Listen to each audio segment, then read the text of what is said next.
All right, guys, welcome back. Today we're out on the range with a really neat piece of history. Really cool old gun, guys. Walther P38 chambered in 9mm. This is a post-war model. I got it from Atlantic Firearms earlier in the year. They had a really awesome price on these. I couldn't pass it up. They got me again, guys. I did go ahead and order it, and I've been enjoying it ever since. I'm gonna get you turned around. We'll take a closer look at it, show you some of the features, and talk about some of the unique things about this pistol. I'll show you some of the ammo we're gonna run through it. We're just gonna have a whole lot of fun today, guys. Let's dive right into the Walther P38 chambered in 9mm. I think you're really gonna enjoy this one because it's an awesome old gun.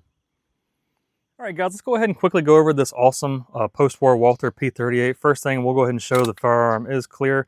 No ammunition in the magazine there and nothing in the chamber also. So we can see we are clear. We're going to go ahead and drop that slide. So post-war Walther P38. So anybody who's trying to differentiate if you have a post-war or a wartime, you can pretty easily tell. One of the most obvious differences on the post-wars is that instead of a steel frame, they're going to have this aluminum frame that has this black color to it, guys. So that's a pretty dead giveaway. Also, the grips here, that's hard, shiny black plastic, pretty much exclusive to the post-war guns. The wartimes will have more of a Bakelite kind of reddish purple colored grips, very pretty. But this is a post-war, so it doesn't have that. Pretty easy to tell the post-war from a wartime gun. You'll also have a date on the right-hand side of the slide. This one is 9/60, which is September 1960 when this one was built. They started making the post-war guns in 1957, I believe, and it ran through the 70s. So if you have a date in that range on the right side of your gun, it's obviously a post-war also. But yeah, it's a hammer-fired pistol, obviously. We do have single action, and again, we are clear with a pretty decent trigger for a military gun. And we also have double action, which is quite heavy, but it is fairly smooth, but very, very heavy. Safety here, which doubles as a decocker. So if you want to drop the hammer and you have a round chamber, but you don't want to set the round off, you want to safely decock, you can go ahead and just pull down the safety, and it decocks the pistol, excuse me, with no issue whatsoever. And you still have the round in the chamber, so you can go ahead and fire double action after that if you'd like. We do have your standard combat sights here. As you can see, just a notch in the rear with a standard post up front, but very easy to use, very easy to get on target with, and it does seem to get the job done, guys, so no issues whatsoever. This here is going to be your takedown lever. You just swing that down and allows you to disassemble the pistol. We won't do that here because YouTube frowns upon disassembly and responsible gun ownership, but that is your disassembly lever here, guys. This is your slide release, and it's very, very easy to use, very tactile because it is extended a little bit, as you can see, and I'll show you that now. We do have the ability to really get on that, and it sticks out quite proud from the side of the pistol. As you can see here, you can really easily just swipe that down and drop the slide very, very easily. Also have a little lanyard loop here, so if you want to run your lanyard on the pistol, you can. And the magazine on these, it's very European design, having a heel release mag. So you just push that back and the magazine pops out like that, guys. Speaking of the magazine, they are also dated, which is pretty cool. So this one is actually May of 1961, as you can see. So it's a little bit newer than the pistol, but definitely still period correct. So it's just cool that they went ahead and dated the magazines. Neat pistol overall, guys. Very, very cool. Very old school look, and it just feels great in the hand. One of my favorite pistols to shoot. All right-handed controls, of course. Nothing for the lefties, but if you're used to shooting right-handed guns, you'll probably be fine with this one, guys. Just a neat old gun. We're going to go ahead and take a few shots, let you guys check it out. Before that, let's take a look at the ammo.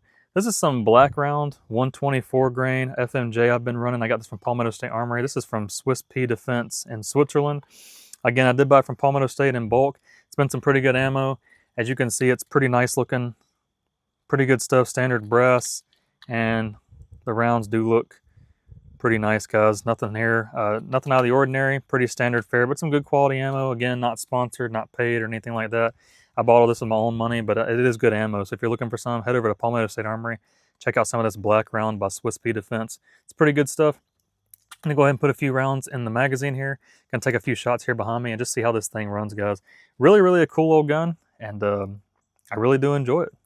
All right, guys, I'm loaded up with 8 rounds in the magazine here. I think I didn't mention that before, but the magazines are 8 rounds. So I've got 8 rounds loaded up. We're gonna go ahead and take a few shots. I actually haven't shot this ammo in this pistol yet, so we'll be able to kind of see together how it performs with this. Let's go ahead and take a few shots downrange. I've got the magazine in there. Go ahead and chamber around. I'm gonna go ahead and drop the hammer real quick just to show you something.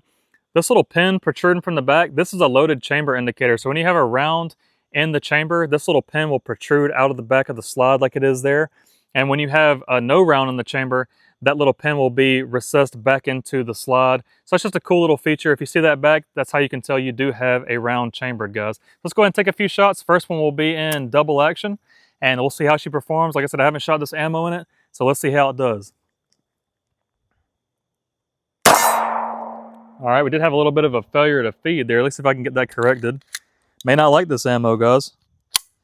All right. All right, the following rounds will be in single action. Let's see how it goes. Okay.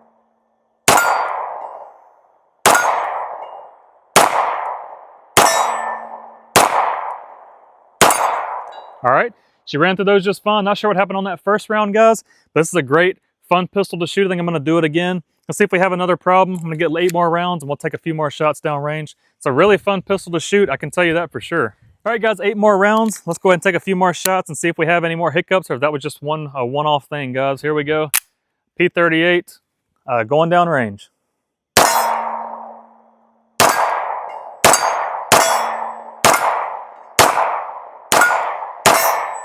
All right, 8 more rounds, no issue. Maybe that was a fluke that first time, guys. I haven't had that happen before. Could just be something with the ammo. Maybe the gun doesn't prefer 124 grain. But it's a really, really fun pistol to shoot, guys. Really easy to shoot, too. It's a little heavier than a lot of your modern guns, like your Glocks and stuff like that. And that extra weight kind of does help control the recoil a little bit more so. So maybe if you're not a big fan of shooting a lot of 9mm, you may enjoy shooting this. It just kind of absorbs the recoil a whole lot better since it has all this kind of steel up top, guys. I'm having such a great time shooting this. I'm gonna load up one more mag and do it again. Really a fun pistol to shoot.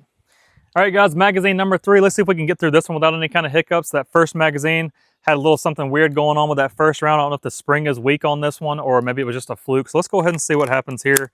Drop that slide. All right, no problems there. Let's go ahead and start in double action, just see if we can replicate what happened on that first one.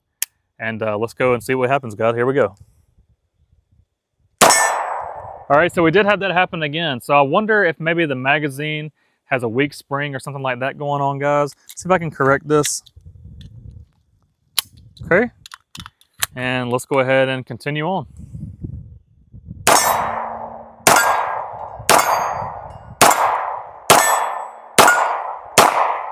All right, so I ran through those, no problem. Yeah, I suspect maybe the magazine spring on this is a little bit weak. The magazine is pretty old, guys. Like I said, it was built in 1961. Has had no telling how many rounds through it. And if you can see, it does have kind of some corrosion kind of looking marks going on there. Like maybe it was left out in the mud or something for a while. Who knows? The spring may just be weak. But the pistol itself runs great, guys. They do make new production magazines for this you can get. So if you don't want to shoot your originals, they do make some newer production stuff that you can get and run through these that have much tighter springs in them now. But yeah, really a great pistol. I'm going to shoot one more magazine through it, and we'll talk about it a little bit more, guys. But I'm really having a great time shooting this. Such a cool piece of history. Really, really a fun gun to shoot. It really is. All right, guys, let's go ahead and run one more mag through the old P38 here and see how she performs. I suspect the magazine spring is just weak. I was taking a look at it off camera there, and that's not a big deal. That's a part of the thing with these older guns. You know, they've been around a while. A lot of these have been in conflicts. There's no telling how many rounds have been through this magazine. And as you can see, it does have some pitting and kind of signs of corrosion on the magazine, its body itself, guys. There's no telling what all it's been through. The springs are weak. No big deal. So there's companies out there that do make aftermarket magazines that fit this pistol. I'll probably just buy a couple of these and kind of leave this one to the side just for collecting purposes because it's probably just tired and worn out. But for today, we'll see if we can get one more magazine through the gun with it. Because it's such a fun one to shoot. It really, really is. Chambered up here. Let's go ahead and take a few shots, see if we can finish this one off. Here we go, guys. All right, we're good there.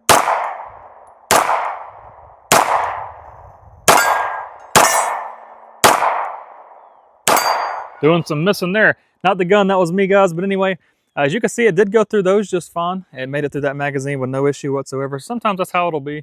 But like I said, with a lot of these guns, especially these older ones, you know, you'll have weak springs and stuff like that in the magazines. It's just part of it. It's nothing to deter you from owning one is what I would say. So, you know, no worries there. It's an easy fix. But anyway, the pistol itself, what a great gun, guys. What a unique piece of history. Super cool. When I hold these old guns, you can feel the history in them. You never know where this was. You know, this thing's been around since 1960. There's no telling what it's seen, where it's been. It's such a cool thing to think about, you know, in my mind. That's why I love these old guns so much. So if you're also into older guns, you don't have one of these and you happen to run up on them, I don't even know if they're still available or if they're coming in or not. I have no idea. But if you do happen to see one, maybe at a local shop or an online retailer, I highly recommend jumping on it, guys. They're not making any more of these. Once they're gone, they're going to be gone. They're going to be like the Mosin Nagant, where they used to be at $50 and now they're approaching $1,000 for a Mosin. It's crazy, guys. These are going to go the exact same way.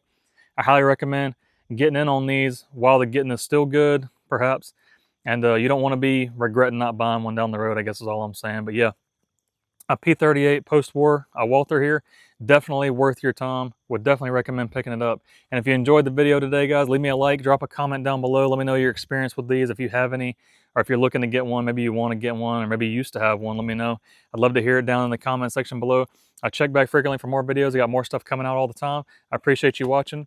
And until the next time, go out to your local store, guys, or go online and check out a Walther P38, post-war model even. I think you're really going to enjoy it. It's a really, really cool gun and a neat piece of history, guys.